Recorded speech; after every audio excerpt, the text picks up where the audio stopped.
Hello everyone, welcome back. Today we are doing the big guitar episode. I've got every single one of my guitars out here on this couch. Recently, Samurai Jenny, who is manning the camera over there, myself, and our baby moved into a new house, and before I set up all my guitars in the studio, I decided to lay them all out. Today I'm going to tell you a little bit about each one of them. I did a video a couple years back about the gear I use, but that was a couple years back, and I have since accumulated a lot more guitars. I think at some point I've probably mentioned a number of these in one video or another, but I've never done a big conglomeration video like this one, so today that's what's up. But before we get into it, I'll quickly let you know that we're doing a flash sale over my course platform, samuraiguitartheory.com. Over there, I've got 2 courses that teach music theory from the ground up to more advanced topics designed specifically with the guitarist in mind. They're professionally animated, there's lists of things to work on, there's interactive elements to make the tough stuff easy to understand. The first 50 of you to use promo code ALLMyGuitars on the 2-course bundle will get both courses for the normal price of one.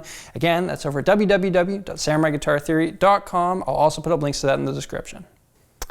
All right, let's get to the guitars. I'm going to start on this end here. Let's start with this guy right here.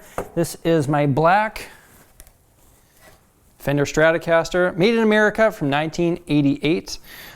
When I was working at a guitar store, I was digging around the back somewhere. Can't remember exactly what I was doing. Maybe I was hunting for rats or something. I was pretty low on the totem pole at the store. But anyways, I came across this guitar.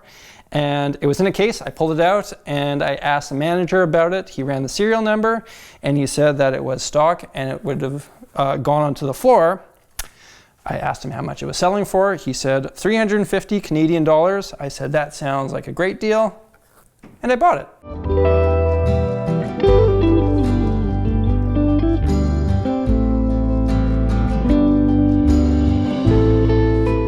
Okay, next up we got the Relish Mary 1 here.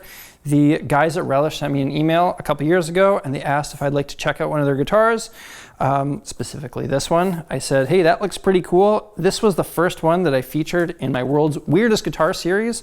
What makes this guitar unique is the fact that the back pops off. You can pull out the pickups, which are attached by magnets. You can look through it, and you can put in different pickups if you want, which makes this, I think, one of the most versatile guitars ever made. Samurai Jenny and myself also went to the Relish factory in Lucerne, I believe it was. Very cool guys there. Beautiful little town. Relish Mary 1, gotta love it. Okay, next up, let's do this one here. This is a Rarities Fender Stratocaster with a rosewood neck. I don't really have much of a story to this one. I didn't need to buy it. I made a video about this one called I Don't Need This Guitar, But I Want It, or something to that effect. It's a cool guitar. I reached out to the guys at Fender and asked them if there was an artist price that I could get on this. It came to me at a reasonable deal, so I bought it, put it on a different pick guard, and put it in a video. And I've been using it ever since.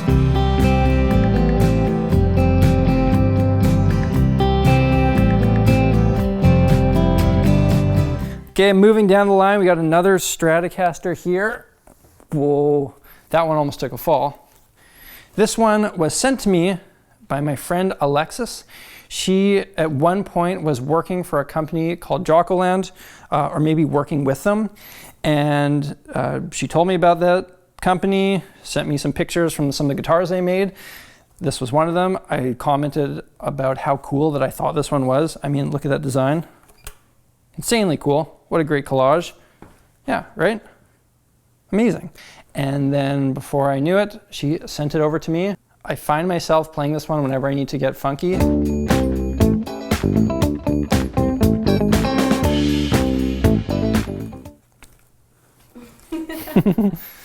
Paoletti 112 Lounge Seafoam Green series. This is the newest addition to the collection. It showed up yesterday. I don't have a lot to say about this one quite yet because I haven't really played it. It's very, very cool looking. In my opinion, it's one of the most beautiful guitars that I have. It's made of like a wine cask, I think. These are bullets. I think they're bullets. I'm not really sure what these are. They look like bullets. What do you think about this one, Samurai Jenny? Oh, I love the color of that one. Big fan of seafoam green. The controversial, but heart-stoppingly beautiful reverse flying V. 1 out of 10 people think this is an amazing guitar. 9 out of 10 people hate it. I happen to be one of those 1 out of 10 people. When I was working at the guitar store, Gibson did this Guitar of the Week thing. So every week for a year, they put out 400 guitars of one specific series. When I saw this one, I was like, I need to buy this one. However, we were only getting one of them in stock, and there were a couple other employees who really wanted it as well. Somebody tried to play the seniority card and buy this one, even though I'd already reserved it. And that caused a little bit of friction, but as you can see, I came out on top, reverse flying V. It doesn't play all that great, but man, does it look cool if you're one of those 1 out of 10.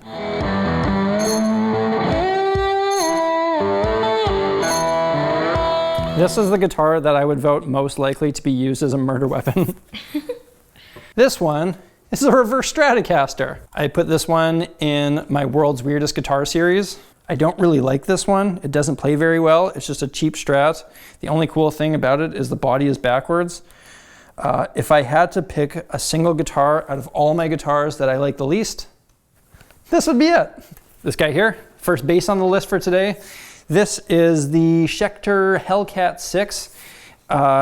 It's really cool in the sense that it is tuned like a bass, except for like it plays like a guitar, and it kind of has like the pickups like a guitar. It feels like a guitar, but it's a bass. The story behind this one is the guys at Schecter sent me an email that basically said, hey, is there anything in our collection that you think you could use? So I said, hey, this one would be pretty cool. And it showed up in the mail a little while later. If I could tell my 16-year-old self that one day companies were just going to send me free guitars, my 16-year-old self would probably say, I look forward to being 33. Okay, we got another one here that is among the world's weirdest guitars. The Eastwood Phase 4 microtonal guitar. So this one was also featured in that series of mine. What makes this one so weird is that normally you have a certain space between two different notes, but this one puts another note in between that normal spacing. So instead of going up a semitone, you can also go up quarter tones. Look at those frets. So many more frets. Interesting.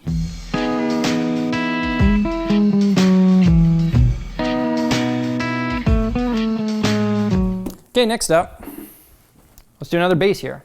This is the EB1 bass by Eastwood. When I did that video for this guitar, I sent it over to the guys at Eastwood. They said, hey, really good video. If there's anything else you'd like to check out or anything else we can send you, let us know. I mentioned that I don't have a fretless bass, and so they sent this one over to me. I also learned out through that process that playing fretless is really quite hard. And I could probably practice it a little bit more. Okay, so this one, it's an American Fender Precision bass, which I replaced the pickguard on. A little while back, I was recording some music, and I said to myself, I really wish I had a P-bass sound, and then I bought this one. Okay, this one here, Fender Jazz bass, made in the custom shop. I've been using this one for quite a while, but this one has a bit of an asterisk beside it because it's actually not my guitar. This belongs to my friend Tom. He's just lent it to me for quite a while. Him and his dad came into the music shop that I was working in a while back, and his dad bought this for him as a graduation gift. He has since not played a whole lot of bass. At one point in time, he is going to come to me and say, hey man, can I get that bass back? And that day will be a rather sad day.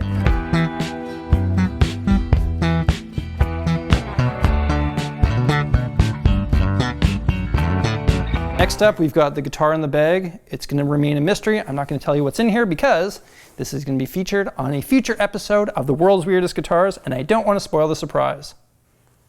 The guitar in the bag. Whoa! It's okay. Everything's okay. We just had an avalanche. Casio DG20, another one that I featured on the World's Weirdest Guitar series. This one is very weird. It's a digital guitar. If you really want to know more about it, I would just watch that video as I went into a lot of depth about it. Bought it on eBay. Haven't used it since that video. Okay, this one right here. Here she is.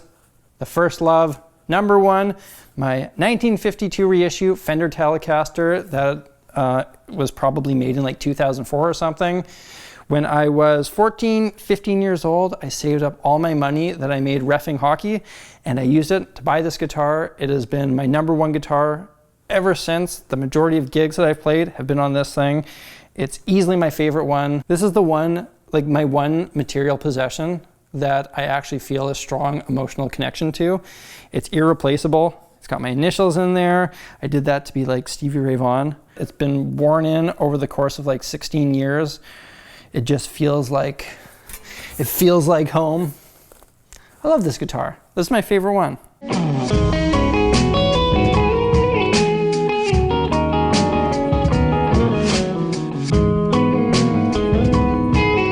And here we have the hockey stick guitar. I came up with this concept that I wanted to make a guitar out of hockey sticks. So I told the idea to my dad. He told the idea to his friend Rob the wood butcher. And together they made this beautiful thing a reality. It can't really be used for much. It's open tuning and you can't fret it, so you have to use a slide on it. Kind of out of tune, but you know, away she goes. The video that we shot for this one, I think that was the first video that we ever shot together. It was, yeah.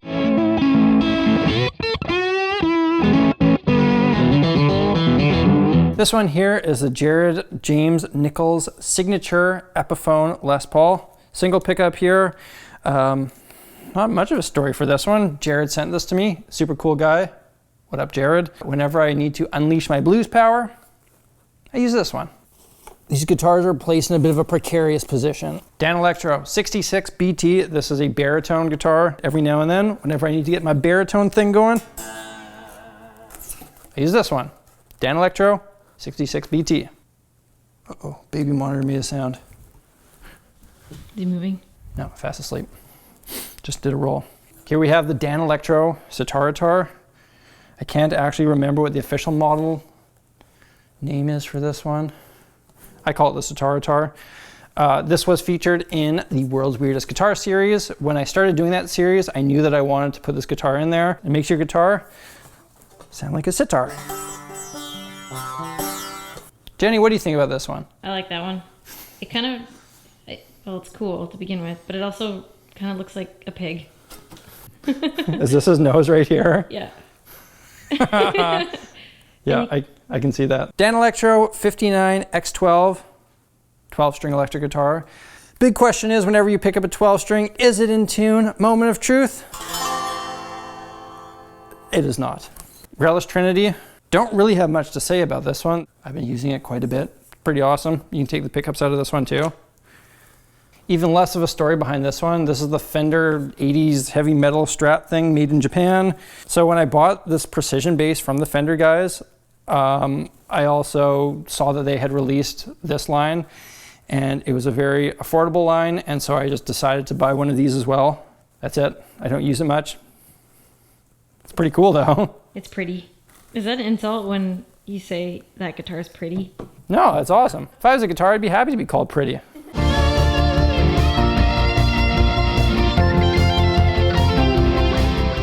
Okay, this one here, it's a GRETSCH. The model number is just a bunch of numbers. G6120JR2. This is one that is actually not mine. This belongs to my friend Will. We played in a band together back in the day called Shaky Gun. This is the guitar that he always used. He hasn't been playing a lot of guitar, and so I kept on borrowing it. And then I eventually just borrowed it for, well, I borrowed it till now, and that was a couple years ago. At some point, he's probably gonna want it back. You should do an episode with the old guys. It would be a cool thing to do. It's something that I'd like to do at some point, is put the band back together and like record a song. I think that'd be pretty fun. We have to track down Tyson. I think he's in the woods somewhere in BC. This one here, Ibanez Les Paul copy. When they say the lawsuit guitars, I believe this is what they're referring to. It's from 1976. This one has an asterisk beside it as well because it's technically not mine. My buddy Jeff, when we first started playing guitar, 14-ish years old, he went on a trip out to see his relatives, and he saw his relatives, and they're like, hey man, you play guitar? Here's a guitar. And so they gave him this one. Also on that trip, his dad bought him a Gibson Les Paul, so he came back with 2 guitars. Didn't really have a use for this one, so he came up to me and said, hey Sammy G, you want to hang on to this one for a while? That was like almost 20 years ago, so I don't know that he's gonna ever come back for it. He lives in Sweden now. I think this one will be in my possession for the indefinite future. Moving on, we have an EPIPHONE SL. Last summer, Jenny had an idea for some really cool pictures that we were gonna do that involved me going into the water with a guitar. I did not want to take any of my prized possessions into the water and potentially ruin them.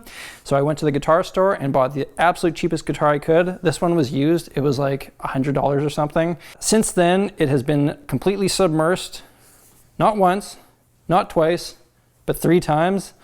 And believe it or not, still works perfectly fine. You dried it out completely though, took it all apart and blowed out all the water. I did. I mean, maybe that's a testament to my drying skills. Hofner Verythin JS Stowell model. I essentially traded up from an amp that I bought for $400 to get this one. Back when I used to work at the guitar store, one of the best things about that job was that the employees got first dibs on the used gear that came in. And so I bought a Marshall JCM 800 amp for $400 or something, and then I sold that one for $600, and then a Marshall Jubilee amp came in, the combo version, and I bought that one for like $600 and then sold that for $1,000, and then I used that money to buy a Jubilee head and cabinet, which I ended up selling for like, I think $1,800, $2,000, and then I used that money to go to another guitar store and haggle them down on this guitar, and so that's how I traded it up from a $400 amp to this really great jazz box. Have you ever heard that story about the guy who traded a paperclip for a house? I was just gonna say, Yeah. Sounds like the paperclip story. It's like that, but on a much smaller scale.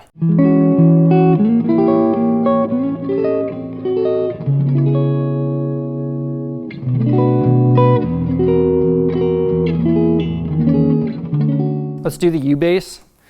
This is a little mini ukulele type of bass guitar that I bought off of producer Adam. Kind of sounds like an upright bass. I use it kind of in that setting. Okay, Larrivee 12 string here. A couple months ago, I said to myself, I think I would like to buy myself a high-end 12 string. So I reached out to the guys at Larrivee, asked them if they had anything in stock. They recommended this one. It's a beautiful, beautiful guitar. I decided to go with a Larrivee because I wanted to support a Canadian company, only to find out when this arrived that it was made in Oxnard, California.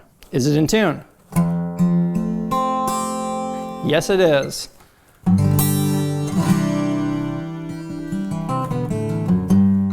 This one also showed up when our son was born, like right around that same time. So I kind of associate those two things with each other, which is nice. This one is the Gold Tone Paul Beard Signature Series resonator guitar.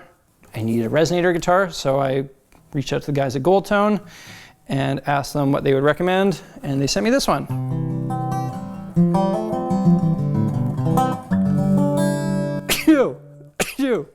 There's some dust on it. I've heard of the stories of you sneezing on stage. Adam told me it's a scary thing. Oh, we got another Gold Tone here. Okay, so at one point we shot a video at the lake using that Gold Tone guitar, the resonator. The guys at Gold Tone really liked that video, and so they sent me an email a little while back and asked me if I would do something similar with their Mandogitars. I said, hey, that's really cool. That would probably fit in my World's Weirdest Guitar series. So they sent this one over, and I featured this little guy, which is like a normal guitar but tuned up an octave in that series. All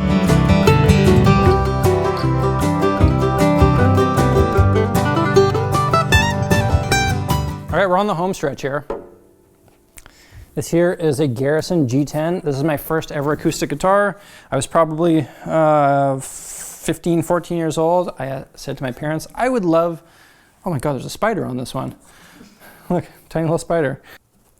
Sorry, little guy. I didn't kill him, by the way, just so it's known. I'm not a spider killer. Every time I see a spider, I try to keep it alive. You scoop it up and Yeah. dust it out the door. I know. But anyway, got this one for my parents for Christmas, and like, I feel like that was like 2002. I also remember that Christmas, one of my brothers got Grand Theft Auto Vice City, and that was just like, that was the best Christmas ever. I also remember we got a bunch of Colonel's popcorn, and the evenings were spent just like strumming my new acoustic guitar, playing Grand Theft Auto, and eating popcorn. That is every teenage boy's dream right there. For the longest time, all I had was this acoustic, my telly, and then I would borrow one of Tom's basses.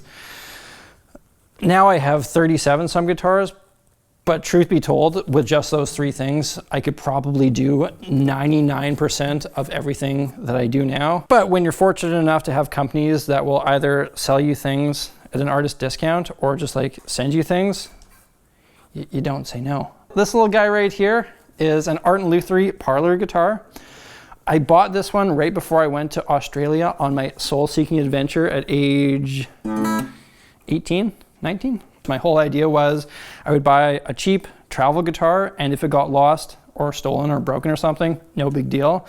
However, since then, I've actually become quite attached to this guitar since I have so many memories associated with it. This was the guitar when I worked at the hospital playing music for the patients there. This is the guitar I use, so I end up putting tons and tons of hours into this thing. It's really quite worn down. I bought this one as a guitar that I would have been okay with if it just disappeared off the face of the earth, but I've actually grown quite attached to this little guy.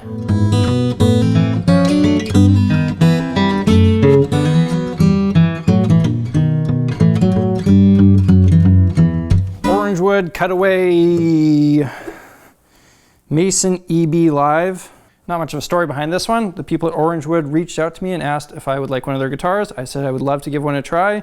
So they sent this one over, and honestly, as far as cheaper, more affordable acoustic guitars go, this one is really awesome. The Journey Overhead travel guitar. This one has been with us around the world. It's great because it just folds down into a very small travel bag that it comes with, and it can fit in the overhead container of a plane. When I will be traveling with it again, who in God's name knows, but very glad that I have this one. And if you are a musician who travels quite a bit and just likes to have a guitar that sounds really good and also won't get beat up, get one of these. This is my one and only classical guitar.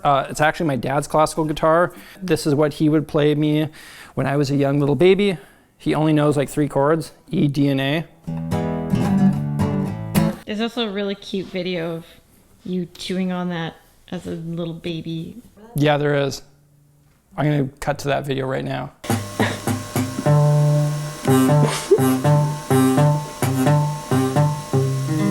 EPIPHONE Deluxe Masterbilt guitar. This is an acoustic guitar, clearly. Not much of a story behind this one. It kind of has like a bit of a Charlie Christian type of vibe to it, which is really great for playing like acoustic jazz stuff. Okay, we're down to the last 2 here. This one here is a Gibson J45 vintage custom shop guitar. Back when I used to work at the guitar store, they had one of these in stock, and it was my favorite acoustic guitar that they had. I used to strum it all the time on my breaks. Last year, I was like, you know what? I want to splurge on a guitar. This is going to be the one. I will also say, coming from a guy at Gibson who will remain anonymous because he wanted to stay off the record, he told me that he believes that this guitar is the best guitar that Gibson makes.